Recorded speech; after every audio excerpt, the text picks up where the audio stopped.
El Señor esté con y vosotros. con tu espíritu. Lectura del Santo Evangelio según San Marcos. Gloria a ti, Señor. En aquel tiempo Jesús salió de nuevo a orilla del mar. Toda la gente acudía a él y les enseñaba. Al pasar vio a Leví el de Alfeo sentado al mostrador de los impuestos y le dice: sígueme. Se levantó y lo siguió.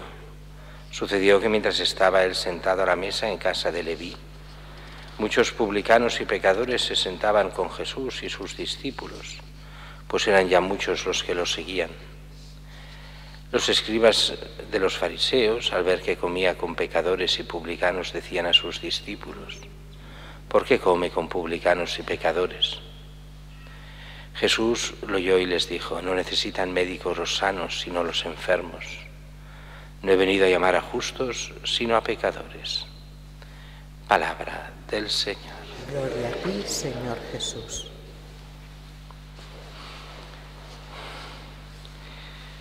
El Evangelio de hoy, continuando en este segundo capítulo de San Marcos, nos pone esta vocación especial de Leví, que este Leví es Mateo. Mateo tiene, como tantos apóstoles, dos nombres, Leví y Mateo. Dice: Jesús salió de nuevo a la orilla del mar, toda la gente acudía a él, enseñaba, y mientras pasaba vio a Leví, el de Alfeo, sentado al mostrador de los impuestos, y le dice: sígueme. Se levantó y lo siguió. Bueno, conociendo el Evangelio de Marcos, y eso es tan esquemático que es verdad, pero no es toda la verdad. Quiere decir que seguramente Jesús hizo eso, pero ya conocía a Mateo. Mateo ya había escuchado a Jesús, lo conocía bien, pero es el momento en que lo llama como apóstol. Y sabemos por los otros evangelios que entonces organiza esta comida, un poco de despedida de cara a los demás cobradores de impuestos y también de presentación de Jesús a los demás. Una especie ya de apostolado, el primer punto de apostolado con todos sus compañeros. Recordemos, los cobradores de impuestos eran considerados por los judíos mala gente, pecadores públicos. Eran gente que eran como intocables. Uno, si los tocaba o entraba en su casa, eran considerados como impuros, una cosa que no se podía hacer. Y cuando ven que Jesús va a comer a casa de Leví, de Mateo, y que allí está lleno de otros cobradores de impuestos, los amigos, sus compañeros de trabajo, se escandalizan de él.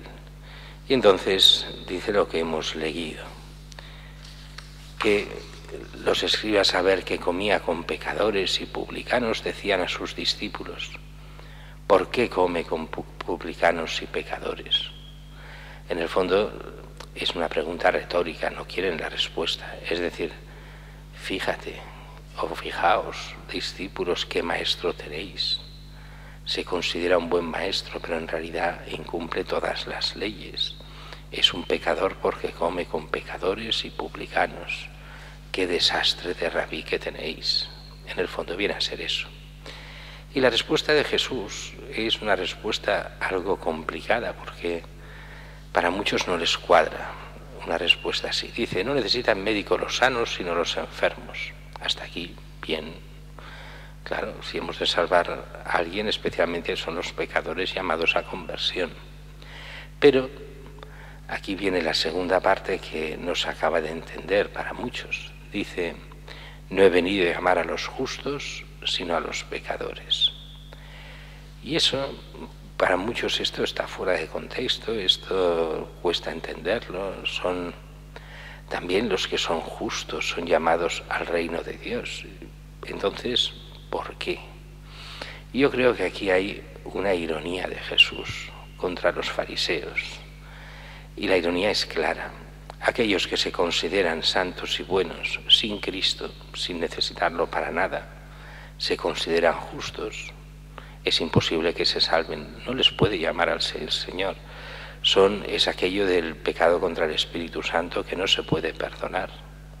¿Por qué no se puede perdonar? Porque uno no se puede convertir cuando ataca directamente al que es el bien, a Cristo.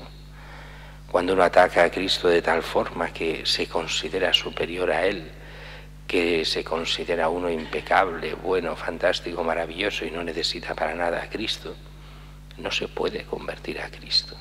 Con lo cual no vale la pena ni llamarlo, porque no se puede salvar. Claro que se puede salvar, entendámonos.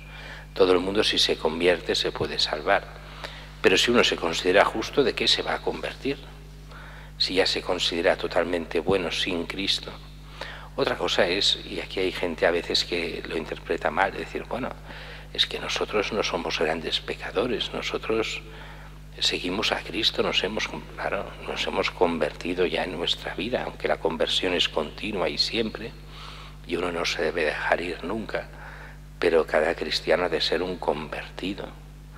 El problema está el que no se deja convertir y el que vive en el pecado, creyéndose mejor que los demás.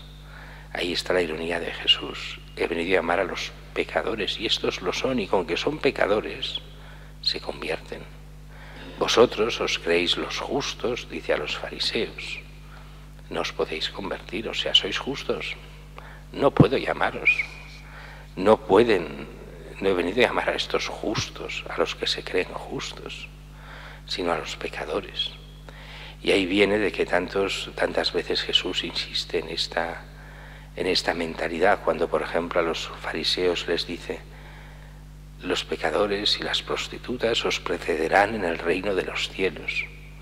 Y es un hecho, porque muchas de estas personas son conscientes de su pecado, se pueden convertir, y muchas veces se convierten. Pero hay de aquellos que se creen buenos y no lo son, los hipócritas, los fariseos, dice Jesús. No pueden convertirse, no pueden salvarse.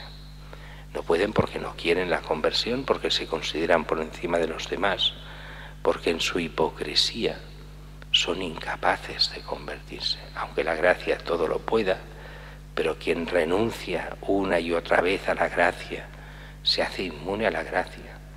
Es el gran problema de nuestro mundo y del mundo de aquella época, que es un mundo muy divertido porque por una parte niegan el infierno y el cielo, pero como digas que no se salvan, eres un intransigente. Pero si tú no crees en el cielo ni en el infierno, ¿cómo te vas a salvar? Pues no, se ofenden. Si dices que no se salvan, se ofenden. Pero si eres tú que no crees en la salvación, que no crees ni en el cielo ni en el infierno, no importa. No creen en el cielo, pero están convencidos de que irán al cielo. No tiene sentido, pero es la mentalidad de tanta y tanta gente. No creen en el infierno, no creen en el cielo, no creen en Dios, pero ellos se creen mejores que nadie y merecen el cielo, aunque para ellos no exista. Es el absurdo, pero es el mundo en el que vivimos. A nosotros nos toca seguir a Cristo, convertirnos siempre a Él, seguirlo con todo el corazón y que nos podamos encontrar del todo con Él en la vida eterna.